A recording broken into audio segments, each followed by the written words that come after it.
तो मैं इतने सालों से पैरों पे चल के बहुत बोर होने लग गया। फिर इसी टेंशन को लेके मैंने चलना बंद कर दिया। बट फिर एक दिन मेरे दिमाग में आया कि पैरों पे चलने के बजाय क्यों ना हाथों पे चला जाए। मेरा दिमाग कह रहा था बहुत बढ़िया आइडिया है, पर मेरा दिल डरा हुआ था और कह रहा था कि मुझे ये नहीं करना चाहिए। तो जैसे मैं हर बार अपने दिल की सुनता हूँ, तो इस बार भी मैंने अपने दिमाग की सुनी, दिमाग की।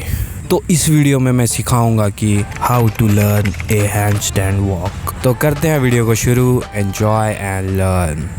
Hand stand is a crazy and a little tough move, क्योंकि इसको सीखने से पहले एक मूव पहले से भी आना चाहिए, which is a decent hand stand.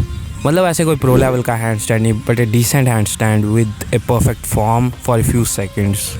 तो अगर किसी को हैंड स्टैंड सीखना है तो यहाँ पे आई बटन पे आ रहा होगा, या फिर I will link it in the description, तो उसे भी देख लेना। तो अगर किसी को ठीक ठाक हैंड स्टैंड आता है तो अब हम सीखेंगे कि अपना फर्स्ट स्टेप कैसे लें हैंड स्टैंड वॉक में।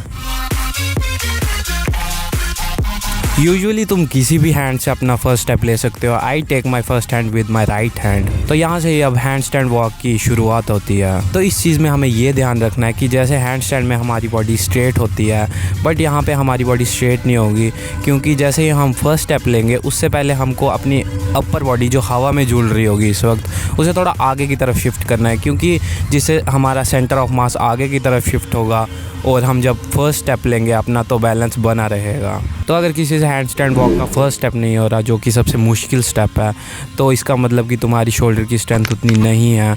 तो अब हमें शोल्डर की स्ट्रेंथ इंक्रीज़ करनी है through exercise. You can do handstand push-ups with wall or by taking someone's support, or doing handstand for a long time with or without the support, or by doing some basic workouts such as pike push-ups. These all things will help you to develop that strength for the handstand walk. So as we know, practice is the main key. तो इसके बाद first step तो हो ही जाना चाहिए, but अगर फिर भी नहीं हो रहा then practice and get use to that movement. फिर उसके बाद जैसे ही राइट हैंड ग्राउंड में प्लेस हो, उसी वक्त लेफ्ट हैंड को ज़मीन से उठा के आगे प्लेस करना है, similarly as we have done before. तो अगर ये चीज़ सही से हो जाए तो congratulations, you have done your first handstand walk.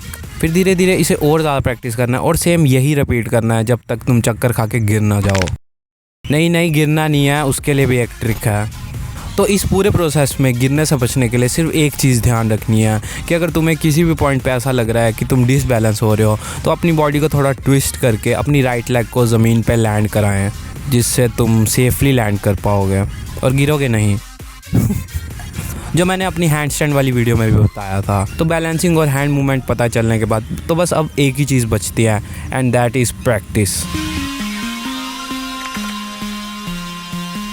तो जो जितना ज़्यादा प्रैक्टिस करेगा उसकी बैलेंसिंग और आर्म्स की स्ट्रेंथ उतनी ज़्यादा बढ़ेगी और वो वॉक उतने ज़्यादा डिस्टेंस तक कवर कर पाएगा, जो कि हमें चाहिए। So this was the whole tutorial that how we can learn handstand and how to enhance it.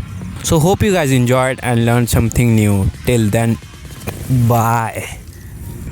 फिर हैंड स्टैंड वॉक सीखने के बाद मैं जहाँ भी जाता था हैंड स्टैंड करके जाता था, जिससे मेरी बोरियत एकदम से ख़त्म हो गई।